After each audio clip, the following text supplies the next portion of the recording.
Bonsoir tout le monde. Aujourd'hui, je vais vous annoncer un exercice numéro 1 concernant l'atomistique, modèle de bord. N'hésitez pas à faire un like, à suivre le vidéo jusqu'à la fin et faire un commentaire, c'est-à-dire écrivez-vous un commentaire si vous trouvez des difficultés. Bon, commençons par l'exercice numéro 1 et la séance prochaine, Inch'Allah. Je vais vous annoncer un exercice numéro 2.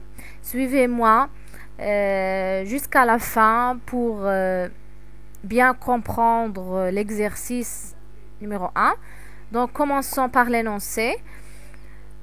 Dans l'atome d'hydrogène, l'énergie de l'électron dans son état fondamental est égale à moins 13,6 électrovolts.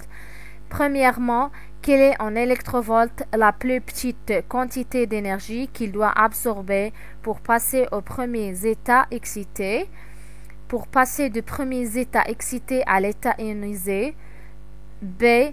Quelles sont les longueurs d'onde des raies du spectre d'émission correspond au retour de l'état ionisé au premier état excité, du premier état excité à l'état fondamental?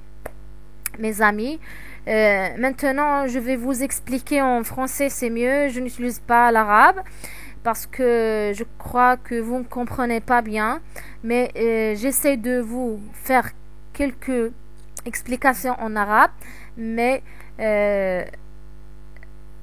j'essaie de vous expliquer en français, c'est mieux.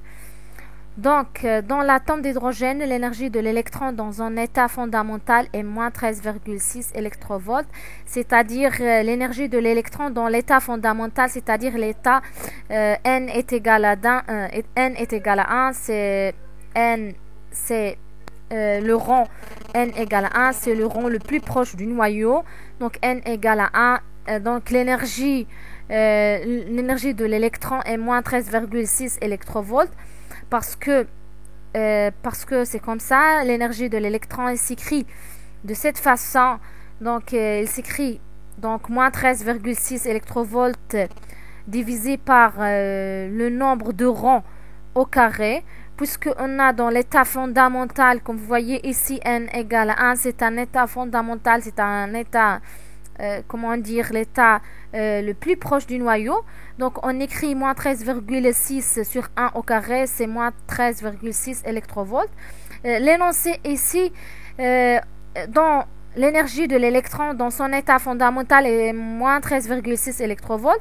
Donc, premièrement, quelle est en électrovolts la plus petite quantité d'énergie qu'il doit absorber pour passer aux premiers états excités? C'est-à-dire, quelle est l'énergie qu'il doit absorber l'électron pour passer de l'état 1, c'est-à-dire le rond 1 vers le rond 2. Donc, le rond 2, c'est n est égal à 2, c'est un état excité. Donc il doit absorber, c'est-à-dire l'électron doit absorber une énergie pour passer à un état excité. C'est comme ça. Donc, on doit calculer la quantité, la plus petite quantité d'énergie qu'il doit absorber. Donc, suivez avec moi pour répondre à la première question. C'est ça. Donc, on a n égale à 1, c'est l'état fondamental, et n est égal à 2, c'est un état excité. Donc, l'électron doit absorber pour passer à l'état n est égal à 2. Donc, l'énergie de l'électron à l'état fondamental est égale à moins 13,6 divisé par n au carré. Donc, c'est moins 13,6 électrovolts. Donc, à l'état excité, c'est moins 13,6 divisé par 2 au carré. C'est le rond n est égal à 2. Au carré, c'est moins 13,6 divisé par 4 électrovolts. Donc, la différence d'énergie, c'est-à-dire, il s'écrit comme ça. Donc, delta E, c'est l'état final moins l'état initial. Donc, l'état final, c'est E2 moins E1. Donc, on fait moins 13,6 sur 4 moins, c'est-à-dire plus. On factorise ici par 13,6, 1 moins 1 quart, c'est-à-dire 3 quarts fois 13,6 électrovolts. On trouve 10,2 électrovolts. Donc, cette énergie, elle doit être en joules. Elle doit être en joules.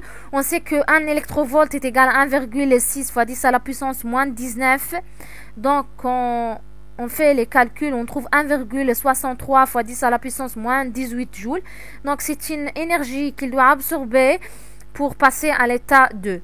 Donc deuxièmement, pour passer du premier état excité à l'état ionisé, c'est-à-dire quelle est l'énergie qu'il doit absorber l'électron. S'il se trouve à l'état excité, pour passer à l'état ionisé, c'est un état ionisé, c'est n est égal à l'infini, c'est-à-dire il passe à l'infini. Donc on fait comme ça ici, suivez avec moi, c'est la même chose. Donc c'est l'état 2, n est égal à 2, c'est-à-dire le rang n est égal à 2, c'est un état excité pour passer à un état, c'est-à-dire ionisé. N est égal à l'infini.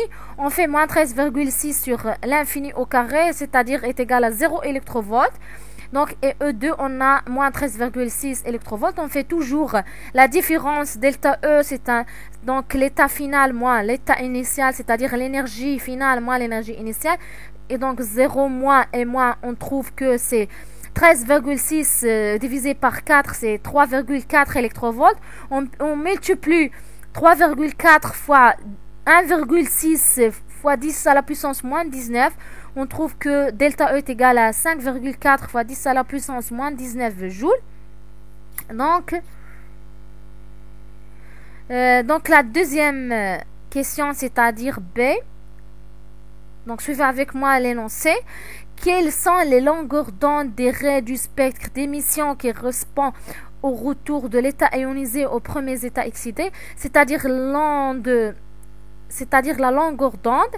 Donc lorsque l'électron fait le retour de l'état ionisé au premier état excité, il émet une onde, c'est-à-dire il émet une onde de raie, c'est-à-dire de raie. Donc on va calculer cette longueur d'onde de l'état ionisé, c'est-à-dire de l'état à l'infini jusqu'à le premier état, c'est l'état n est égal à 2.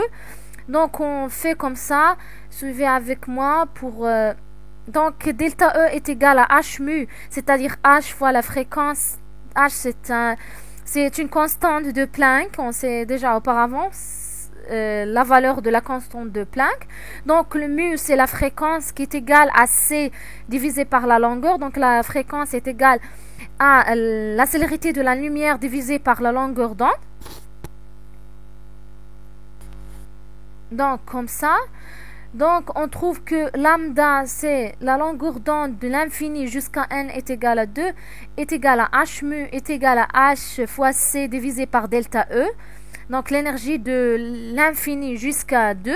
Donc on a déjà fait ça, delta E. On divise h c'est donc h 6,62 fois 10 à la puissance moins 34 fois 3 fois 10 à la puissance 8, c'est la célérité de la lumière, divisé par 5,4 fois 10 à la puissance moins 19.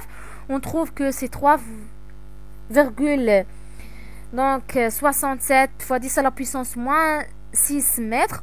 Donc moins 7 mètres. Donc on va échanger cette unité pour trouver le nanomètre. C'est le nanomètre 10 à la puissance moins 9. Nanomètre 10 à la puissance moins 9. Vous régularisez ça. Excusez-moi. Pour trouver 367,8 nanomètres. Donc la longueur d'onde de l'état excité, c'est-à-dire n est égal à 2 à l'état fondamental. Donc c'est la même chose, delta E est de 2 vers 1 est égal à h mu est égal à h de c divisé par lambda de 2 vers 1. Donc la longueur d'onde est égale à h fois c divisé par delta E. Donc on fait la même chose, 6,62 fois 10 à la puissance moins 34 fois 3 fois 10 à la puissance 8 divisé par 1,63 fois 10 à la puissance moins 18 qu'on a déjà trouvé, c'est delta E, on a déjà trouvé ça auparavant. On trouve 122,6 nanomètres. Je répète, le nanomètre c'est les 10 moins 9 mètres. Donc ici on a trouvé 1,226 fois 10 à la puissance moins 7 mètres. Donc vous faisiez un changement d'unité de le mètre vers le nanomètre. C'est une façon plus facile pour trouver 122,6 nanomètres. Donc, je vous souhaite une bonne chance. N'hésitez pas à faire un